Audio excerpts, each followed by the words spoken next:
we'll go ahead and take some questions at this time. Yes? Mr. Stemberger, do you have a response to the accusations from the Say No To campaign? That We'll address those, but let's take the questions. We're getting to this first, and then we can talk about that later. Mr. Stemberger, are you saying that students in getting a public education don't ever need to learn about gay and lesbian relationships? I mean, at one point, is it age appropriate, or do you think that Sure, it's not that's a at all? great question. I think in the case law, the younger a child is, the more that it's the parent's jurisdiction and responsibility. This is the general common law principles in the cases.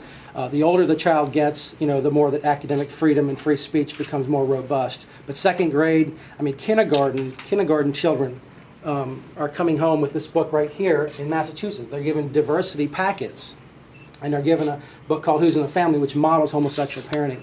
We believe this is a violation and an encroachment upon parents' rights, and that parents really should be dealing with these sensitive issues at such a young age.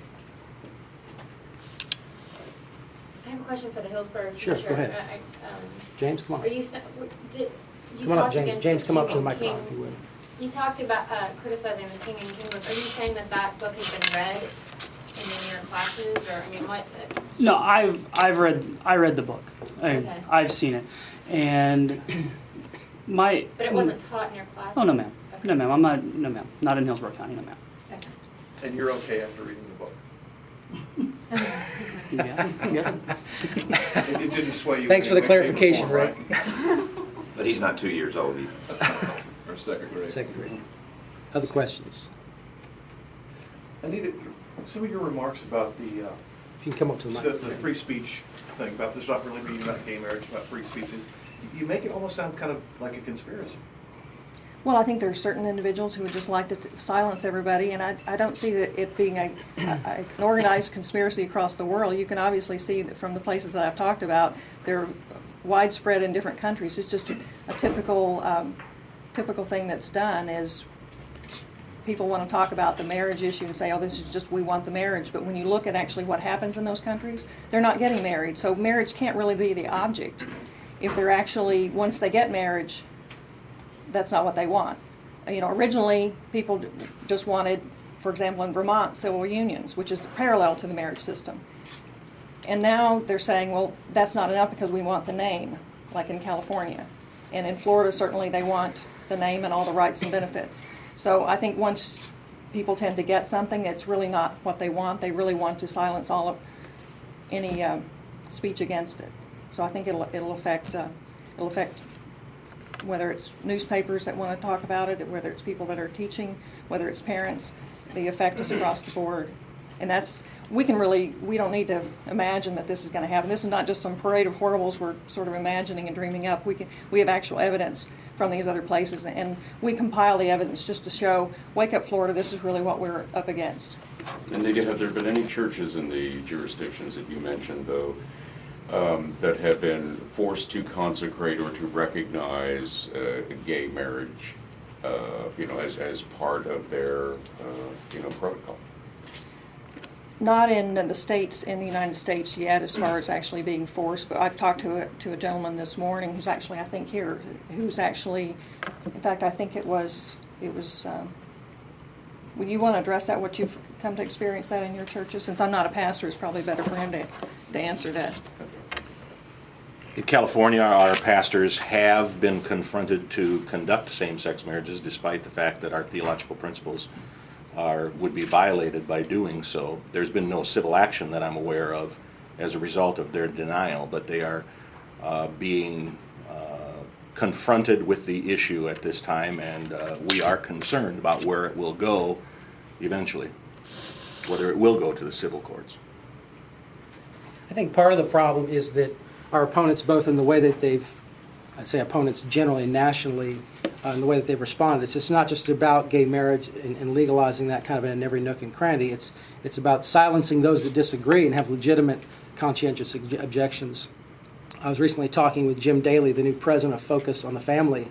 He was saying that Focus Canada is considered shutting down. CB 250, 1 year after they passed legalized same-sex marriage, CB 250 criminalizes with jail time and fines any criticism of homosexuality which incites hatred or violence.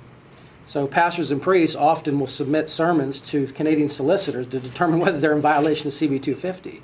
And Focus Canada doesn't even know if they can put their statement of faith out and have their hiring practices that are in line with their religious convictions without violating CB 250. And so this is the problem in the wider scale of things. You're using Canada as sort of a bellwether. I mean, the laws in the United States differ significantly from Canadian law.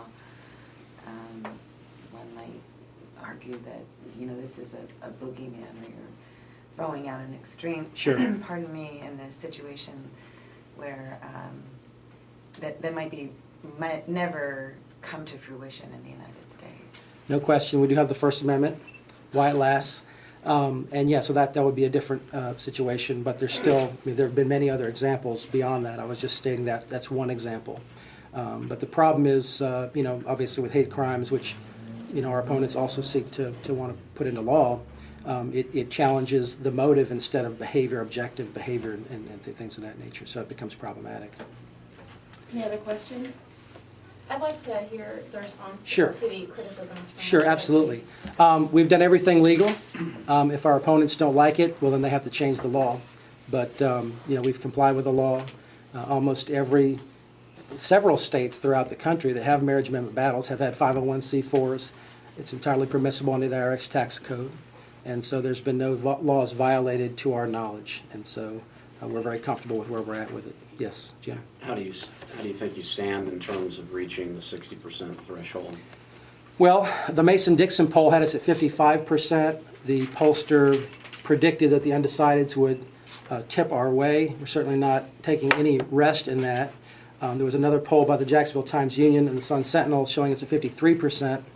That was right prior to literally thousands of churches around the state speaking on marriage, and we're sure that's going to have a significant impact. And obviously the messaging of the campaign is now occurring with TV ads and radio ads across the state. So we think it's going to be razor close, and that every vote's going to count in the elections. So. Mr. Stemberger, back to the election complaint that was filed. Derek, can I ask, this I'm gentleman sorry, had his, I'll come right back to you. Just to follow up on that question, would you think that your fate is tied to Senator McCain's fate here in Florida? I know he's in the Oh, absolutely not. Absolutely not. I mean, this is not a Democrat-Republican issue. It's not even a liberal-conservative issue. This is a human issue. It's a moral issue.